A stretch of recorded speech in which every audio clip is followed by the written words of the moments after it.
qui est fort impliqué dans la lutte contre la maxi-prison à Aron et qui va nous parler de ce qui se passe là-bas. Merci. Voilà, donc comme elle l'a dit, nous on est impliqués dans la ZAD de Aron qui lutte contre la prison, mais aussi contre la chaîne pénale existante aujourd'hui, contre tout le système pénal et contre la répression.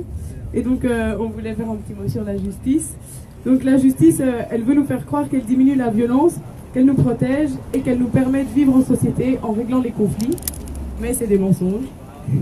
Il suffit de regarder autour de nous comme aujourd'hui et de pas accepter tel quel ce qu'ils nous disent. La justice nous dit qu'elle diminue la violence, mais en fait c'est le contraire. Elle produit de la violence et elle la fait passer pour légitime. Elle séquestre des gens en disant qu'elle les prive de liberté, elle vole en disant qu'elle met des amendes, elle détruit des vies en disant qu'elle réinsère, elle frappe en disant qu'elle calme, elle dit qu'elle rend justice, mais en fait elle venge l'État. L'État nous dit qu'elle nous protège, la justice nous dit qu'elle nous protège, mais en fait elle ne nous protège pas. Sa manière de gérer l'insécurité et nos peurs, c'est d'enfermer des gens, de les détruire entre quatre murs. On ne peut pas protéger des gens en supprimant que les symptômes, en réprimant des actes qui répondent en fait à des réels problèmes. C'est des problèmes qui nous concernent toutes et tous, et que la justice occulte et que la prison entretient. La prison, elle exclut des personnes, en s'abattant sur elles, elle prive leurs proches de ce qu'elle leur apporte, et la justice, en fait, elle pousse ces gens et le maintient dans le légalisme. La justice, ce qu'elle protège, c'est juste un ordre social existant qui est classiste, raciste et sexiste. La justice, elle nous dit qu'elle permet de régler des conflits et qu'elle apporte des solutions à des problèmes pour qu'on puisse vivre en société tous ensemble.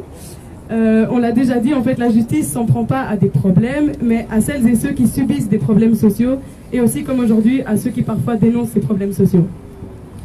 La justice, elle ne nous permet pas de vivre en société, elle permet les dominations qui régissent notre société. Aujourd'hui, on est là pour soutenir un militant qui va être jugé pour avoir visibilisé un problème social. C'est un inculpé, mais on voulait aussi dire que tous les inculpés, en fait, tous les prisonniers sont politiques. Être en prison, c'est déjà politique. Être enfermé, c'est une politique d'enfermement.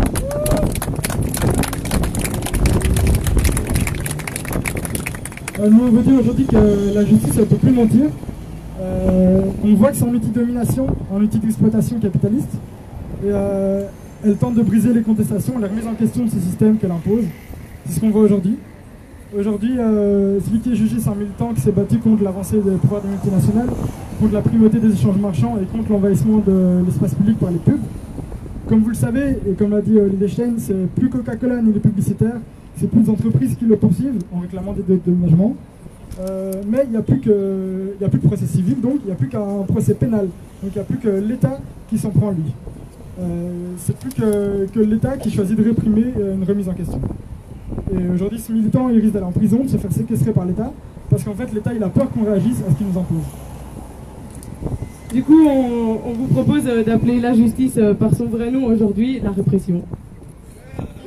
Voilà.